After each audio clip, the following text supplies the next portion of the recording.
स्वागत है। आज हम बच्चों की परवरिश से जुड़े कुछ खास सूत्रों पर बात करेंगे। जी। हमारे पास एक लेख है, बच्चों की परवरिश के 10 प्रभावशाली सूत्र।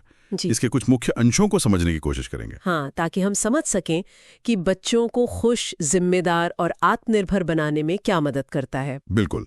तो चलिए इस बातचीत में थोड़ा और गहराई से उतरते हैं। तो सबसे पहली और शायद सबसे बुनियादी बात जो लेख में सामने आती है वो है बच्चों को बिना शर्त प्यार और सम्मान देना। हाँ, प्यार और सम्मान दोनों।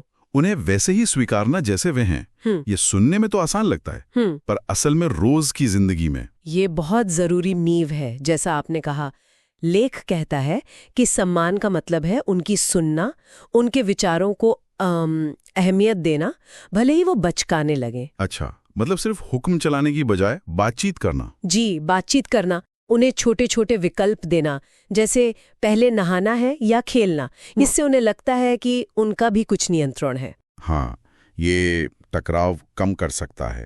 और इसी से जुड़ा है, आपने कहा, उनकी भावनाओं को समझना। बिल्कुल।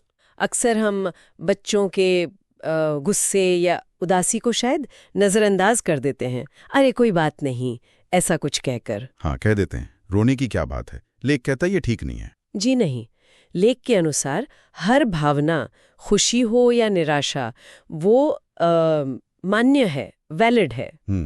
जब हम उनकी भावनाओं को नकारते हैं तो वो सीखते हैं कि उनकी फीलिंग्स गलत हैं या जरूरी नहीं है। तो फिर क्या करना चाहिए? भावना को नाम देना चाहिए। जैसे, लगता है तुम खिलौना टूटने से दुखी हो, या तुम इसलिए गुस्सा हो क्योंकि अभी पार्क नहीं जा सकते। अच्छा, इससे उन्हें अपनी भावनाएं समझने में मदद मिलती है। हाँ, और उन्हें संभालना सीखने में भी। ये उनकी भावनात्मक सुरक्षा का आधार बनता है। अच्छा, अब आते हैं अनुशासन पर। यहाँ लेख का नजरिया मुझे काफी अलग लगा। हाँ। कैसे? जैसे डांटना या वो लेबल लगाना, तुम हमेशा गंदगी करते हो, इसकी जगह कुछ और करने को कहा गया है। हाँ, सकारात्मक तरीका अपनाने की बात है। जैसे ये कहने की बजाय आप कहें, अगर तुम खिलौने उठाकर रखोगे तो देखो कमरा कितना अच्छा लगेगा। पर क्या ये हमेशा काम करता है, मतलब हर सिचुएशन में? देखिए, लेख का तर्क है कि सकारात्मक तरीका सहयोग बढ़ाता है, जबकि डांट डपट से या तो बच्चा डरता है या विद्रोही हो जाता है। ये बच्चों को प्रॉब्लम का नहीं, सॉल्यूशन का हिस्सा बनने के लिए प्रेरित करता है। हाँ। इसमें वक्त लगता है, धैर्य चाहिए। सही बात है। पर लंबे समय में बच्चे सही व्यवहार इसलिए करते हैं क्योंकि वो उसका कारण समझते हैं, सजा के डर से नहीं। और शायद यहीं पर वो बात आती है कि हमें खुद उदाहरण बनना है। बिल्कुल, ये बहुत अहम सूत्र है। बच्चे हमारी बातें उतनी नहीं सुनते जितना हमारे व्यवहार को देखते हैं, वो नकल करते हैं। हाँ, ये तो है। अगर हम खुद चिल्लाते हैं या गलती मानने की बजाय बहाने बनाते हैं, तो फिर बच्चों से कैसे उम्मीद करें कि वो शांत रहेंगे या जिम्मेदार बनेंगे? बात तो सही है। तो मतलब हमें खुद वो करके दिखाना होगा जो हम उनसे चाहते हैं। जी, हमारा व्यवहार ही उनका सबसे बड़ा सबक है। इसी में फिर वो छोटी छोटी जिम्मेदारियां देने की बात भी फिट होती है, जैसे अपने खिलौने समेटना। हाँ, बिल्कुल। लेख कहता है उम्र के हिसाब से छोटी जिम्मेदारियां दें। जैसे खिलौने समेटना या खाने के बाद अपनी प्लेट उठाकर रखना। इससे उन्हें महसूस होता है कि वो सक्षम है, घर के जरूरी सदस्य हैं। और अगर गलती करें तो, जैसे कुछ गिरा दिया, तो डांटना नहीं, सिखाना है कि उसे कैसे ठीक करना है। हर गलती, जैसा लेख कहता है, सीखने का मौका है, सजा का नहीं। ये आत्मनिर्भरता की तरफ पहला कदम हुआ। सही कहा। अच्छा, एक और दिलचस्प बात थी प्रशंसा के तरीके पर। सिर्फ तुम स्मार्ट हो कहने की बजाय ये कहना बेहतर है कि वाह, तुमने इस पर बहुत मेहनत की। हाँ, ये मानसिकता से जुड़ा है। मानसिकता मतलब? जब हम सिर्फ स्मार्टनेस की तारीफ करते हैं तो बच्चा सोचता है कि ये तो बस है या नहीं है, फिक्स्ड है। अच्छा। और अगर वो फेल होता है तो उसे लगता है कि उसमें वो बात ही नहीं है।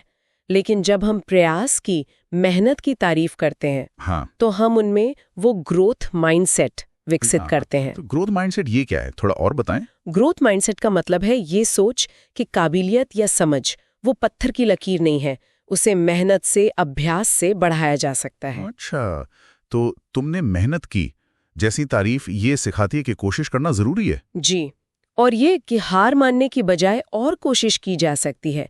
ये जिंदगी में मुश्किलों का सामना करने के लिए बहुत अहम नजरिया है। और फिर स्क्रीन टाइम और क्वालिटी टाइम की बात भी है। आजकल तो ये बहुत बड़ा चैलेंज है। तो पर लेख इसे बच्चों के विकास के लिए बहुत जरूरी मानता है। स्क्रीन टाइम कम हो तो उन्हें बोर होने का मौका मिलता है। बोर होना तो अच्छा नहीं मानते लोग। पर बोरियत से ही तो कल्पना शक्ति बढ़ती है, रचनात्मकता आती है। वो किताबें पढ़ते हैं, खेलते हैं, दुनिया को देखते हैं। और क्वालिटी टाइम, इसका क्या मतलब है? बल्कि पूरी तरह उनके साथ होना, बिना फोन, बिना टीवी। अच्छा। चाहे दिन के 15-20 मिनट ही क्यों ना हो।